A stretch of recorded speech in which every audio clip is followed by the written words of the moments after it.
اللہ وبرکاتہ الحمدللہ رب العالمین والعاقبۃ للمتقین والصلاۃ والسلام علی رسولہ الکریم۔ محترم حضرات، ہم ترجیحات دین پر آپ سے لگاتار بات کر رہے ہیں اور آج اس کا سیریل نمبر 8 ہے۔ آج ہم جو بات کرنا چاہ رہے ہیں وہ یہ ہے کہ مسلمانوں کی جو تربیت ہے کہ مسلمان اس دنیا میں ہر میدان میں کیسے زندگی گزاریں، کیا پریفرنس ہونا چاہیے، کیا ترجیحات ہونی چاہیے، کون سا کام پہلے کریں، کون سا کام بعد میں کریں، یا یہ کہ کرنا دونوں کو ہے لیکن دونوں میں کس کو اہمیت دیں، کس کو جو ہے وہ تھوڑا سے کم رکھیں، یہ بات پر ہم بات کرنا چاہتے ہیں۔ تو بات شروع کرتے ہیں سب سے پہلے علم کے بارے میں۔ دیکھیں، ہم نے بڑی کوشش، غور سے سنیے گا تو بات سمجھا پاؤں گا، ہم نے بڑی کوشش کیا مسلمانوں نے کہ علم کو ڈیوائیڈ نہ ہونے دیں، علم تقسیم نہ ہونے پائے۔ یعنی آج جیسے ایک لفظ استعمال ہوتا ہے دنیاوی علم، دینی علم، یہ تقسیم جو ہے مسلمان جو علماء تھے، اسکالر تھے، وہ چاہتے تھے کہ یہ تقسیم نہیں ہونی چاہیے۔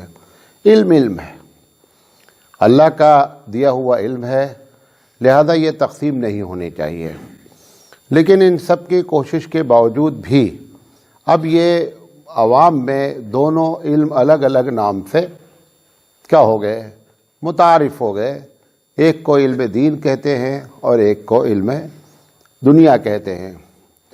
تو اب میں یہ نہ سمجھیں میری بات سے کہ میں اس بات کا قائل ہوں کہ علم کی دو قسمیں ہیں، ایسا نہیں ہے۔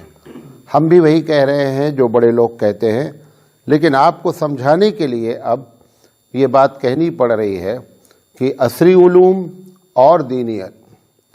لہذا اس میں نتیجہ کیا نکلا ہے اس وقت کہ ایک طبقہ چھوٹا سا، اندازہ یہ ہے 3 سے 4%، زیادہ سے زیادہ، اس نے یہ طے کر لیا ہے کہ ہم کو صرف علم دین ہی سیکھنا ہے، اور 97% مسلمانوں، ان کو صرف انہوں نے طے کر لیا ہے کہ ہم کو جو ہے وہ دنیاوی علم حاصل کرنا ہے۔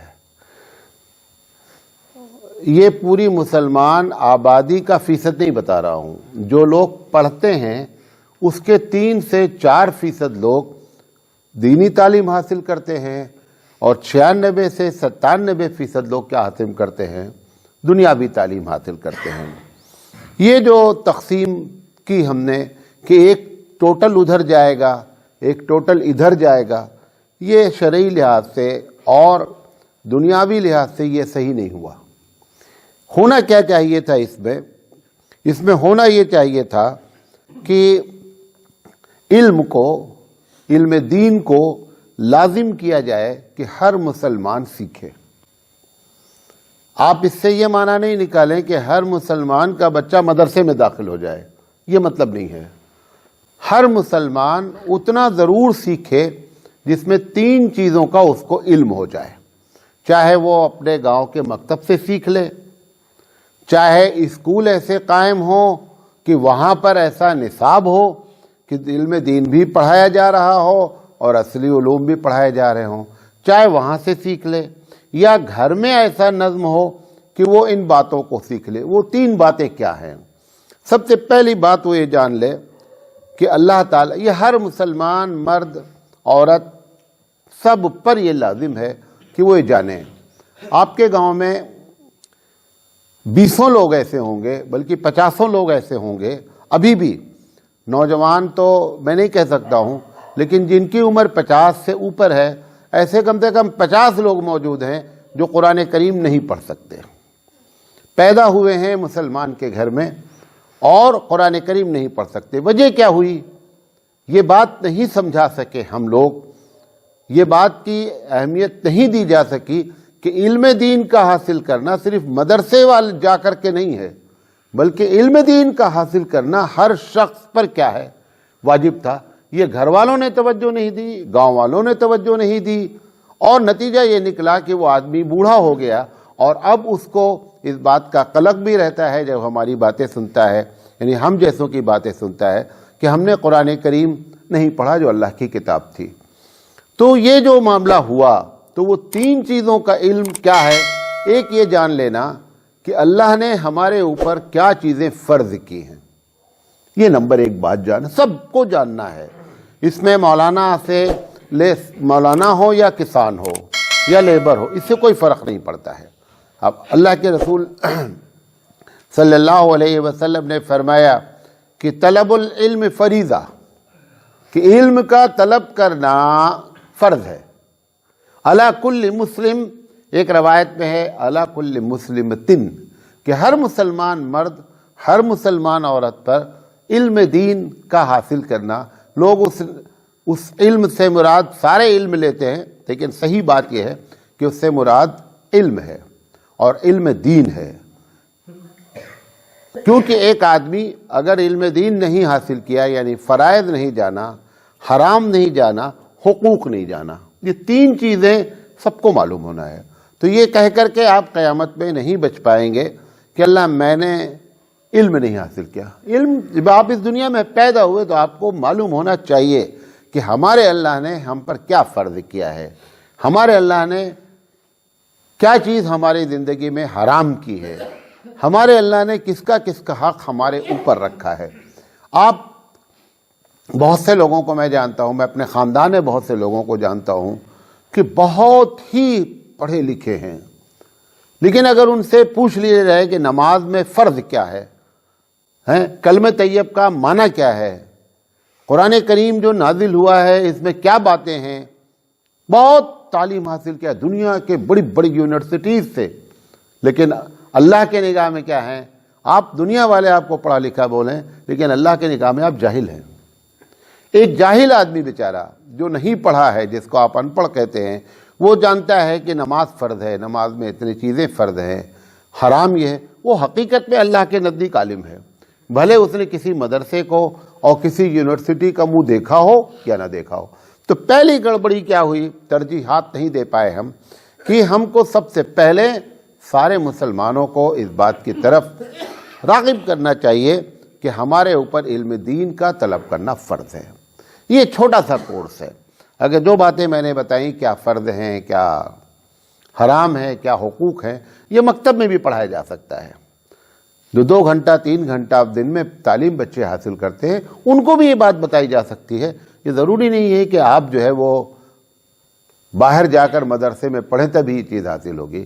تو ایک چیز یہ آپ کو بتانا چاہتے تھے کہ ترجیحات میں سب سے پہلے اس کو مقدم کیا جائے۔ اب اس کے بعد جو دوسری گڑبڑی ہو رہی ہے کہ مدرسے میں اگر چلے گئے تو اسی لائن پر اب لگے رہ گئے، یہ نہیں دیکھا گیا کہ ان کے اندر عالم بننے کی صلاحیت ہے یا نہیں ہے۔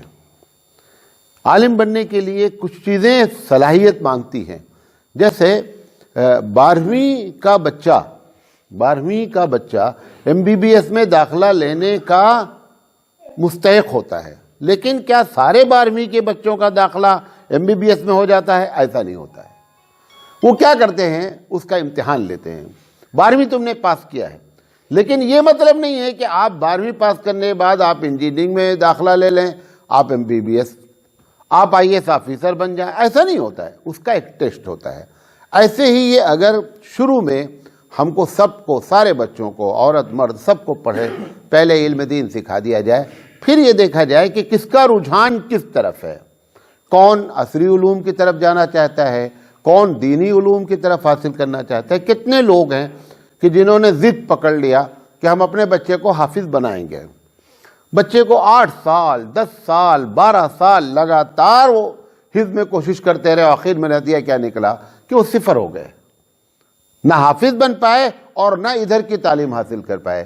کیوں؟ کیونکہ ان کو یہ نہیں معلوم تھا کہ ہم کو ترجیح کس چیز کی دینی تھی، کس طریقے سے ہم کو ان کا آپس میں سلیکشن کرنا تھا کہ اتنے بچے حافظ بنیں گے، اتنے بچے عالم بنیں گے، اتنے بچے ہمارے اسکولوں میں جائیں گے۔ تو یہاں پہ دوسری گڑبڑی ہوئی۔ تو ترجیحات اگر نہیں جانیں گے تو یہ دوسری پرابلم آتی ہے۔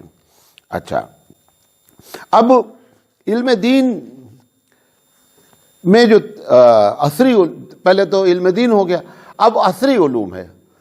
اب دیکھیں ہم نے پڑھا، ہم کو کوئی بتانے والا نہیں تھا کہ یہ جو تم پڑھ رہے ہو، انٹر کر رہے ہو، بی اے کر رہے ہو، ایم اے کر رہے ہو، یہ کلرکل کام ہے، یہ پڑھ کر کے آپ کلرک بن سکتے ہیں، یہ پڑھ کر کے آپ کوئی بہت اونچا عہدہ نہیں حاصل کر سکتے ہیں۔ اب ہم لوگوں کو جو پڑھنا بھی چاہتے تھے ان کو کوئی یہ بتانے والا نہیں ہے کہ آپ 10ویں کے بعد کیا کریں گے، کس چیز کی ضرورت ہے، ڈیمانڈ کس چیز کی ہے دنیا میں، وہ اس کو پتہ ہی نہیں بیچارے کو، وہ پڑھتے چلا جا رہا ہے، پڑھتے چلا جا رہا ہے۔ یہ انگریزوں کی پالیسی تھی کہ آپ انٹر کریں، 12ویں کریں، بی اے کریں، ایم اے کریں اور کلرک بن جائیں۔ تو آپ جتنی بھی لائن ایسے لوگوں کو دیکھیں گے جو بی اے ایم اے کیے، وہ کہاں چلے کھپے ہیں، کہیں آفس میں لگے ہوئے ہیں، کہیں کلرک بنے ہوئے ہیں، ان سے کوئی بڑی توقع نہیں کی جا سکتی۔ یہی نتیجہ نکلا کہ ایک زمانے میں، بہت پہلے کی بات ہے، کہ سائنٹسٹ اگر نام لیا جاتا تھا تو پہلے مسلمان کا نام آتا تھا، اگر کوئی بہت بڑے انجینئر کا نام لیا جاتا تھا تو مسلمان کا نام آتا تھا۔ لیکن چونکہ پچھلے 100 سال سے، 150 سال سے ہم کو یہ بتانے والا ہی کوئی نہیں رہا کہ آپ 10ویں کے بعد کیا کریں گے۔ 10ویں تک تو سب برابر پڑھتے ہیں، سب کا ایک ہی طریقے کا سبجیکٹ ہوتا ہے، لیکن 10ویں کے بعد آپ کیا کریں گے یہ بتانے والا کوئی نہیں۔ یہ ترجیحات ان کو نہیں معلوم ہو سکی۔ نتیجہ نکلا کہ ایک کھیپ تیار ہے ہمارے پاس جو بے روزگار ہو گئی۔ آپ نے سب کو بی اے میں بنا دیا، وہاں اتنی جاب ہی نہیں ہے۔ جاب ہے مثال کے طور پر ابھی فیض آباد جیسے شہر میں، ایودھیا فیض آباد جیسے شہر میں M B B S doctor خال ہیں، کہیں کہیں نظر آتے ہیں۔ جتنی ضرورت ہے، ضرورت موجود نہیں، ذرا سے معاملہ بگڑتا ہے فوراً کیا بولتے ہیں، بھیا لکھنؤ لے جاؤ، ہے بھئی اتنا بڑا شہر ہے، اتنا بڑا۔ میں کہہ رہا ہوں آپ بحیثیت مسلمان ہم نے کیا دیا ملک کو، ہم نے شہر کو کیا دیا؟ یہ ہماری ذمہ داری ہوتی تھی کہ ہم اس بات کو دیکھتے کہ شہر میں کس قسم کی ضرورت ہے۔ ابھی جا کر کے تلاش کرو تو ہزار نہیں کئی ہزار بی اے اور ایم اے پاس سڑک پہ ٹہل رہے ہیں، آپ کے گاؤں میں بی اے ایم اے پاس گھوم رہے ہیں۔ وجہ کیا ہوئی کہ ان کو یہ نہیں پتا چل سکا کہ عصری علوم میں، دنیاوی علوم میں آپ کو کیا چیز کس وقت حاصل کرنی چاہیے تھی، اس کا آپ کو آئیڈیا نہیں لگا۔ نتیجہ کیا نکلا، یا تو آپ بے روزگار ہو گئے یا ایک ایسی جگہ ہو گئے جہاں پہ کلرکل جاب ٹائپ ہو گئے، باقی آپ کسی کام کے آدمی نہیں رہ گئے۔ پبلک کہہ رہی ہے کہ مسلمان جب سائنٹسٹ کا نام آتا ہے تو ہمارا مسلمان کا نام آوے، نہیں آ پائے گا نام۔ یہ آپ جتنے فیصد ہیں اس بھارت میں اتنے فیصد ہر لائن میں ہونا چاہیے تھا۔ مطلب ہم کہتے ہیں بڑے سینہ ٹھوک کر کہ مسلمان اس دیش میں 22% ہیں، تو کیا 22% آپ کے آئی ایس آفیسر ہیں؟ کیا 22% آپ کے پاس انجینئر موجود ہیں؟ کیا 22% آپ کے پاس عالم موجود ہیں؟ کچھ بھی نہیں، کوئی ترتیب نہیں ہوئی، ایک کھیپ تیار ہوئی جو کسی کام کی نہیں۔ جیسے حضور صلی اللہ علیہ وسلم نے فرمایا کہ 1000 اونٹ ہیں، سواری کے لائق ایک بھی نہیں ہے۔ یہ حدیث ہے کہ 1000 اونٹ موجود ہیں لیکن سواری کے لائق ایک بھی نہیں ہے۔ تو افراد موجود ہیں، آپ کی نگاہ میں پڑھے لکھے لوگ موجود ہیں، کام کے نہیں ہیں۔ لہذا عصری علوم میں بھی اس بات کو دھیان رکھنا چاہیے، دنیاوی علوم میں بھی اس بات کو دھیان رکھنا چاہیے کہ کھپت کس چیز کی ہے، اور ضرورت یہ سمجھ کر کے نہیں ہم انسان کے کام آئیں۔ بھئی کھپت کا مطلب یہ ہے کہ انسانیت کو ضرورت ہے۔ مثال کے طور پر آپ کو معلوم ہے پوری دنیا میں، پوری دنیا کی بات کر رہا ہوں، عورتوں کے بچہ پیدا ہونے میں، آپریشن کرنے میں 70% مرد ڈاکٹر آپریشن کر کے بچہ نکالتے ہیں آج بھی۔ کیوں؟ کیونکہ لیڈیز اگر ڈاکٹر بھی ہیں نا تو وہ سرجن نہیں ہو پا رہی ہیں۔ اب اس کی طرف مسلمان کہ ہماری بہن، ہماری بیوی، ہماری بیٹی کا آپریشن کرے گا کون، اور وہ بھی بچہ پیدا ہونے کا آپریشن کون کرے گا؟ ایک غیر محرم بھی ہوگا، غیر محرم چھوڑو کوئی بات نہیں، مرد ہوگا۔ اب ہم کو اگر ہم اس بات کو محسوس کرتے کہ ہم کو ملک کو کچھ دینا ہے، اپنی قوم کی کچھ خدمت کرنی ہے، انسانیت کی خدمت کرنی ہے، تو اگر ہماری لڑکی ایم بی بی ایس بنی بھی تو اس کو اس لائن میں نہیں ڈالا گیا، وہ نارمل طور پر ایم بی بی ایس بن گئی۔ لہذا یہ سب مسلمان کے کرنے کے کام تھے، اور ایک زمانہ ایسا گزرا ہم پر، ایسا نہیں ہوا کہ جب ہم دنیا کی چابی ہمارے ہاتھ میں تھی، ہمارے اوپر وہ زمانہ گزرا کہ ہم ضرورت کے مطابق ہر لائن میں افراد کیا کرتے تھے؟ فراہم کرتے تھے۔ آج ہمارے اندر یہ صلاحیت نہیں۔ آپ جو سمجھ رہے ہیں نا کہ مسلمان دلیل ہیں، بہت سی وجوہات ہوتی ہیں۔ ابوالکلام آزاد رحمۃ اللہ علیہ نے ایک جملہ لکھا ہے، پوری اس پر تفسیر کی ہے، کئی 100 پیج لکھے ہیں۔ جملہ کیا ہے؟ جو نفع دے گا وہ دنیا میں باقی رہے گا۔ کوئی بھی چیز، جانور ہو، آپ ہو، آپ کی ذات سے اللہ کے مخلوق کو نفع ہوگا، آپ کو اس دنیا میں باقی رکھا جائے گا۔ اگر آپ کی ذات سے دنیا والوں کو فائدہ نہیں پہنچ رہا ہے تو پھر اللہ تعالیٰ کو کوئی اس بات کی فکر نہیں ہے کہ آپ اس دھرتی پر باقی رہیں، برباد ہو جائیں، ختم ہو جائیں، مار دیے جائیں، ذلیل کر دیے جائیں، کوئی فرق نہیں پڑتا ہے۔ لیکن مثال دیتا ہوں، کتا زیادہ فائدہ مند ہے یا بکری زیادہ فائدہ مند ہے اس دنیا والوں کے لیے؟ بکری کم بچہ دیتی ہے، کتے زیادہ بچہ دیتے ہیں، صحیح بات ہے۔ بکری کھانے والے زیادہ لوگ ہیں، کتا کھانے والے 1% لوگ ہیں دنیا میں۔ لیکن چونکہ بکری پوری دنیا والوں کو نفع دیتی ہے، لہذا پروردگار عالم ہمیشہ بکری کی تعداد کو کتے سے زیادہ رکھتا ہے، کیونکہ وہ نفع بخش ہے۔ اس سے اس کی مخلوق کو، آپ تو پیدا ہی کیے گئے ہیں۔ قرآن مجید نے کیا کہا کہ کنتم خیر امۃ اخرجت للناس، کہ تم کو تو پیدا کیا گیا ہے لوگوں کے لیے۔ آپ نے سوچنا ہی بند کر دیا کہ ہم دنیا کے کام کتنا آئیں گے، کس فیلڈ میں ہم کیا کام کر سکتے ہیں۔ کسان ہیں آپ، مثال کے طور پر آپ دیکھیے، کسان ہیں، ایک آدمی نے گنا بویا تو پورے گاؤں والے گنے پہ لگ گئے۔ ایک مرتبہ آلو، نتیجہ کیا نکلتا؟ جب آپ ایسی کھیتی کرتے ہیں تو کیسا نقصان ہوتا ہے آپ دیکھیں۔ سب نے آلو بو دیا، پچھلے سال آلو مہنگا تھا، اب لہذا اس بار کیا کر دیا گیا؟ آلو بو دیا گیا۔ اب آلو کا کیا ہو گیا؟ سڑ گیا۔ اب اگلے سال آپ نے طے کیا لے آلو نہیں بوئیں گے، اب آلو کا ریٹ بڑھ گیا، تمہاری وجہ سے ریٹ بڑھا، کہ تم کو کسان ہونے کے باوجود یہ ترتیب ہی نہیں معلوم تھی کہ کھیتی ہم کو کس انداز میں کرنا چاہیے تھا۔ ایسے سارے زندگی کسان ایسے ہی پریشان رہتا ہے، جس چیز کا ریٹ بڑھا اس کی انہوں نے کھیتی کر دی، اور سب نے کھیتی کر دی۔ پیپرمنٹ لگائیں گے تو پیپرمنٹ لگا ڈالیں گے، گنا بوئیں گے تو گنا ہی بو ڈالیں گے۔ اب ارہر کی دال، ارہر جو ہے سب سے مہنگی دالوں میں ہے، ارہر آپ کے خال نظر آتی ہے۔ یہ سمجھ کر نہیں کہ مہنگی بکتی ہے، یہ سوچو کہ ہماری وجہ سے انسانیت کو فائدہ پہنچے گا۔ چلو ارہر کی کھیتی، میں جانتا ہوں ارہر کی کھیتی میں نقصان بھی ہوتا ہے، لیکن نگرانی کرنی پڑے گی، تھوڑی سی محنت کرنی پڑے گی۔ لیکن آپ نے یہ نہیں سوچا کہ اگر ہم ارہر کی کھیتی کریں گے، ارہر کے دال کی، تور جسے کہتے ہیں، تور کی دال کی کھیتی کریں گے تو فائدہ بھی ہوگا اور لوگوں کو اس کی ضرورت بھی ہے۔ اب لوگوں نے کم سے کم ارہر کر دیا، ارہر کا ریٹ کیا ہو گیا؟ آسمان چھونے لگا۔ کیوں چھونے لگا؟ ایسا تھوڑا کہ اس میں بہت زیادہ انرجی ہے، آپ نے بونا کم کر دیا، لہذا اس کرے، یہ سب میں لگا۔ میں آپ کو، چونکہ آپ لوگ کسان ہیں، لہذا اس لینگویج میں، اس زبان میں آپ کو سمجھانا چاہتا ہوں کہ ہماری گڑبڑی جو ہے وہ یہاں پر ہے کہ ہم کو اس بات کا پتہ نہیں چلتا ہے کہ کس طریقے سے ہم ترجیحات دیں۔ تو یہ عصری علوم میں بھی یہی ہوا کہ مسلمانوں نے ایک دم، غیر مسلمین کو تو اس قسم کی بات بھی کرنے والا کوئی نہیں ہے، آپ کو تو سمجھانے والا ہے۔ جمعہ 52 جمعہ سال میں دیا جاتا ہے، خیر وہ بھی پرابلم ہے کہ وہ جمعہ میں وہ باتیں کرتے ہیں جس کی ضرورت نہیں ہے، اور جس کی ضرورت ہے وہ بات آتی ہی نہیں ہے۔ دونوں باتیں ہیں، جو ضرورت ہے وہ گفتگو نہیں ہو رہی ہے۔ 1% عالم بات کرتا ہے پورے بھارت میں، ورنہ 99% ایسی باتیں، محرم آیا تو محرم کے بارے میں، اچھا ہر سال محرم کے بارے میں، ربیع الاول آیا تو ربیع الاول کے بارے میں، ہر سال ربیع الاول آئے گا، معراج آیا تو معراج کے بارے میں۔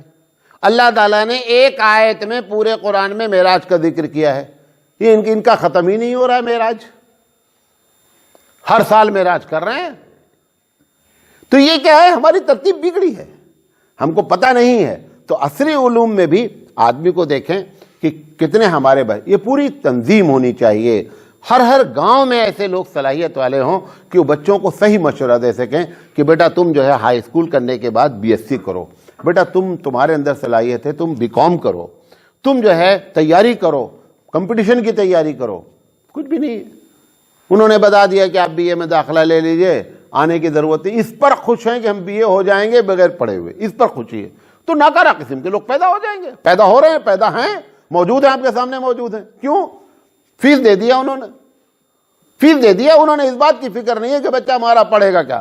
فیس دے دیا انہوں نے، ڈگری دے دیا، یہ ڈگری لے کر کے جہاں جاتے ہیں وہاں جوتا لے کے مارے جاتے ہیں اور ڈگری منہ پہ پھینک دی جاتی ہے کہ تیرے اندر تو تیرا نام لکھنے کی صلاحیت موجود نہیں ہے۔